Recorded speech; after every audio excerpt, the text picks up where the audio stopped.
সবজি তো আমরা অনেকেই অনেকভাবে খেয়ে থাকি, কিন্তু কখনো কি লাউ শাক এইভাবে সবজি রান্না করে খেয়েছেন? যদি না খেয়ে থাকেন তাহলে একবার হলেও খেয়ে দেখবেন, খেতে হয় কিন্তু দুর্দান্ত মজার। এখানে নিয়েছি কিন্তু আমার গাছের বেশ কিছুটা পরিমাণে লাউ শাক, আর লাউ শাকগুলোকে কিন্তু আমি বেশ ভালো করে 7 থেকে 8 বার জল পাল্টে পাল্টে শাকগুলোকে আমি ধুয়ে নেব। আর শাকগুলোকে কিন্তু আমি এইরকম চিকন চিকন করে ছিঁড়ে নিয়েছি, দেখতেই পারছেন।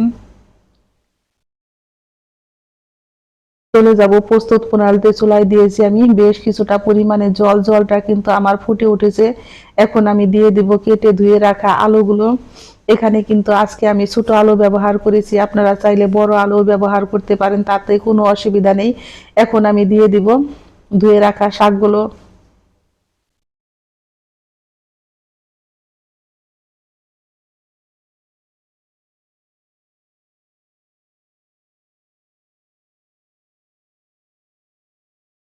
এই সবজিটা রান্না করতে কিন্তু খুব বেশি সময় লাগে না, কিন্তু গরম গরম ভাতের সাথে খেতে হয় কিন্তু দুর্দান্ত মজার। আমাদের গ্রাম বাংলার জনপ্রিয় কিন্তু একটি রান্না, আমাদের মানিকগঞ্জের সবারই কিন্তু পছন্দের এই রান্নাটি। এখন আমি দিয়ে দিব 1 চামচ পরিমাণে লবণ, আর লবণটা দিয়ে কিন্তু আমি ঢাকনা দিয়ে হাই হিটে রান্না করে নিব 10 থেকে 15 মিনিট। আমি 10 মিনিট পর ফিরছি বন্ধুরা, দেখতেই পারছেন এখন কিন্তু শাকগুলোকে আমি বেশ ভালো করে একটু উল্টে পাল্টে নেড়ে দিয়েছি। আর দিয়ে দিব আমি বেশ কিছুটা পরিমাণে কাঁচামরিচ চেরা, ঝালটা আপনারা আপনাদের পছন্দ অনুযায়ী খাবেন। এখন আমি দিয়ে দিব একটা উস্তা বাকি করলা, আর দিয়ে দিব বেশ কিছুটা পরিমাণে ডাটা। যারা কখনো এই সবজিটি একবারও খাননি, আমি গ্যারান্টি দিয়ে বলছি একবার যদি রান্না করে খান আপনারা বারবার খেতে চাইবেন। আমার উস্তাগুলো কিন্তু সিদ্ধ হয়ে গেছে, এখন আমি এইভাবে নামিয়ে নিব।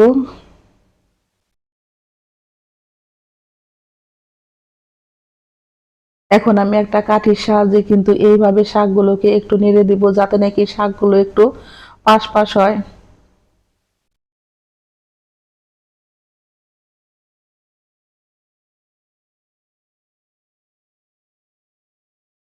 এই সবজি রান্না হয় কিন্তু একদম কম মশলায় আর কম তেলে, সেই জন্য খেতেও হয় কিন্তু দুর্দান্ত মজার। আমাদের মানিকগঞ্জের সকলেরই কিন্তু ভীষণ পছন্দের এই রান্নাটা।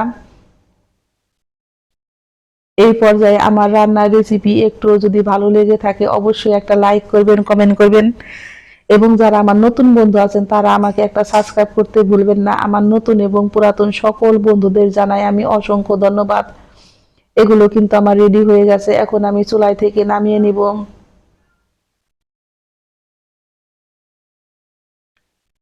চুলায় আমি কড়াই বসিয়ে দিয়েছি, তাতে দিয়েছি পরিমাণ মতো সরিষার তেল, আর ফোড়নে দিয়েছি আমি কালো জিরে। এখন মাছের মাথা দিয়ে কিন্তু আমি খুব ভালো করে ভেজে নিব। আমি এইভাবে করে কিন্তু মাছের মাথাগুলো বন্ধুরা ভেজে নিব। আর মাছের মাথা দিয়ে এই সবজিটা রান্না করে খেতে হয় কিন্তু দুর্দান্ত মজার। যারা নিরামিষ রান্না করে খেতে চান তারা কিন্তু এই মাছের মাথাটা দিবেন না, শুধু ফোড়নে লঙ্কা আর কালো জিরে দিয়ে ফোড়ন দিলেই কিন্তু হয়ে যাবে নিরামিষ সবজি রান্না। আমার মাছ ভাজা কিন্তু হয়ে গেছে, এখন আমি দিয়ে দিব এই সবজিগুলো। আর সবজিগুলোর কালারটা দেখুন কত সুন্দর এসেছে, একদম সবুজ, আর খেতেও হয় কিন্তু এই রান্নাটা দুর্দান্ত মজার। আমি একটু বেশ ভালো করে নেড়ে নিব। ঝটপট তৈরি হয়ে গেল মাছের মাথা দিয়ে লাউ শাকের তরকারি। সকলেই ভালো থাকবেন, সুস্থ থাকবেন। আমি আবারও ফিরবো নতুন নতুন কোনো রান্নার রেসিপি নিয়ে। আমার সকল বন্ধুদের জানাই আমি অসংখ্য ধন্যবাদ। আমি এখন লবণটা দেখে নিব ঠিক আছে কিনা। আমার লবণটা একদমই ঠিক আছে, এখন আমি দিয়ে দিব এর মধ্যে উস্তা বাকি করলা বন্ধুরা। আর এই সময় উস্তা করলাটা দিলে কিন্তু এই সবজিটা একটু তিতা হবে না। আপনারা অবশ্যই এইভাবে করলা দিয়ে একদিন রান্না করে খেয়ে আমাকে জানাবেন যে কেমন লেগেছে।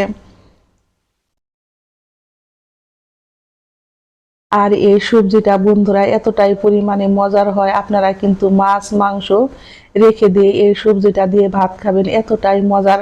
আমাদের মানিকগঞ্জের সকলেরই কিন্তু প্রিয় এই সবজিটা। দেখতে যেমন সুন্দর হয়েছে, খেতেও হয়েছে কিন্তু সেই স্বাদ। আমি চুলাই থেকে নামিয়ে গরম গরম পরিবেশন করে দেখাচ্ছি বন্ধুরা। ঝটপট তৈরি হয়ে গেল আমার লাউ পাতা সবজি।